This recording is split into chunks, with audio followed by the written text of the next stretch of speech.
Hello everyone, welcome back to my channel.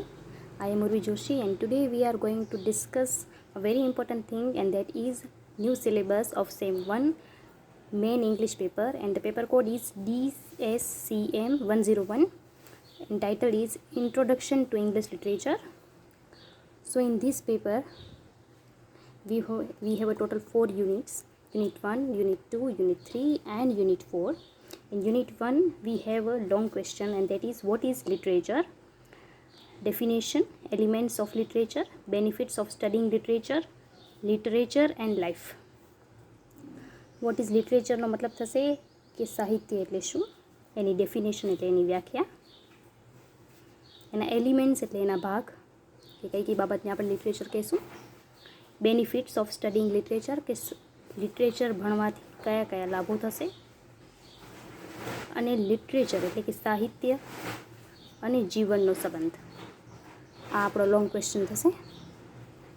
Okay. Unit 2 basic literary terms and devices 1 devices part 1 એટલે part 2 જે છે એમાં આવશે સ્ટાઇલિસ્ટિક devices.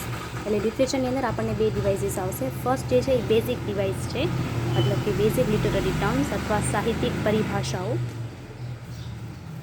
જેમાં થશે પ્લોટ એટલે શું, પ્લોટ એટલે થશે કથા વસ્તુ, કોઈ પણ સ્ટોરી, કેરેક્ટર એટલે પાત્રો, theme setting, dialogue, irony, irony એટલે કટાક્ષ, poetic justice, myth, allegory, rhythm, symbol, melodrama, soliloquy, chorus, diction, imagery, climax and anti climax. આ બધી આપણી શોર્ટ નોટ થશે અને આ બધું આપણે ડિટેલમાં 1 by 1 આગળ ભણતા આવશું. Okay. Third is stylistic devices. Stylistic ડિવાઇસીસને આપણે ફિગર્સ ઓફ સ્પીચ પણ કહીશું, અને ગુજરાતીમાં આપણે તેને અલંકાર કહીએ છીએ, જેમાં છે સિમિલી, મેટાફર, પર્સોનિફિકેશન, એપોસ્ટ્રોફી, હાઇપરબોલે, એન્ટિથિસિસ, ઓક્ઝિમોરન, એપિગ્રામ, પન, મેટોનોમી, ઓનોમોટોપિયા અને એલિટ્રેશન. આની અંદર તમને ડેફિનેશન પણ પૂછી શકે. 2 રીતે પૂછાશે આ ક્વેશ્ચન આપણને યુનિટ 3 માંથી. એક છે કે જેને તમને ડેફિનેશન આપેલી હોય, બરાબર, શું ડેફિનેશન આપવાની હશે. ફોર એક્ઝામ્પલ એમ તમને આપી દીધેલું હોય કે સિમિલી, તો સિમિલીની તમારે ડેફિનેશન પણ આપવાની અને એક એક્ઝામ્પલ પણ આપવાનું, બરાબર, અથવા 2 એક્ઝામ્પલ આપવાનું. તો આ થઈ ગયું આપણા 2 માર્ક્સનું, બરાબર. પણ એવી રીતે પણ હોઈ શકે કે તમને બધા સેન્ટેન્સ આપેલા હોય ને તમારે ઓળખવાનું છે કે આ સિમિલી છે, મેટાફર છે, અને તમારે એનું રીઝન આપવાનું હશે કે શા માટે સિમિલી છે અને શા માટે મેટાફર છે. કેવી રીતે તમને ખબર પડે? તો આ બંને રીતે આ ક્વેશ્ચન પૂછાઈ શકે છે આપણને.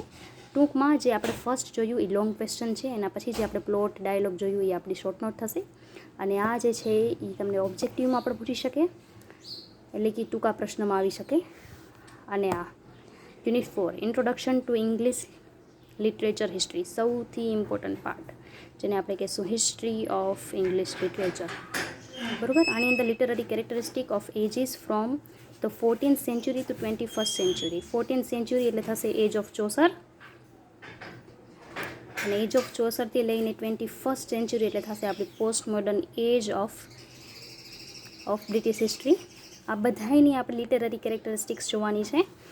એનું રીઝન છે કે જ્યારે પણ આપણે કોઈ પણ એજીસને કે બ્રિટિશની એજને સ્ટડી કરશું એ વખતે આપણી સામે આવશે એનું હિસ્ટોરિકલ બેકગ્રાઉન્ડ, લિટરરી કેરેક્ટરિસ્ટિક્સ અને એના પ્રોમિનન્ટ રાઇટર. આ 3 વસ્તુ ભેગી થઈને આપણી એક એજ તૈયાર થશે, બરાબર. પણ આપણે હજી શરૂઆતના જ પગથિયે છીએ, એટલે આપણે માત્ર લિટરરી કેરેક્ટરિસ્ટિક્સ પૂછશે અને એટલું જ આપણે કરવાનું રહેશે. આ પણ તમને શોર્ટ નોટ્સની અંદર આવશે. તો આ છે આપણું FY SEM 1નું સિલેબસ. આઈ હોપ તમને સમજાઈ ગયું હશે. ઇન કેસ કંઈ પણ ન સમજાણું હોય તો મને કોમેન્ટ કરીને જણાવજો, હું તમારી મદદ કરવાની પૂરી કોશિશ કરીશ. Thank you so much. May God bless you to all. Bye, take care, ધન્યવાદ.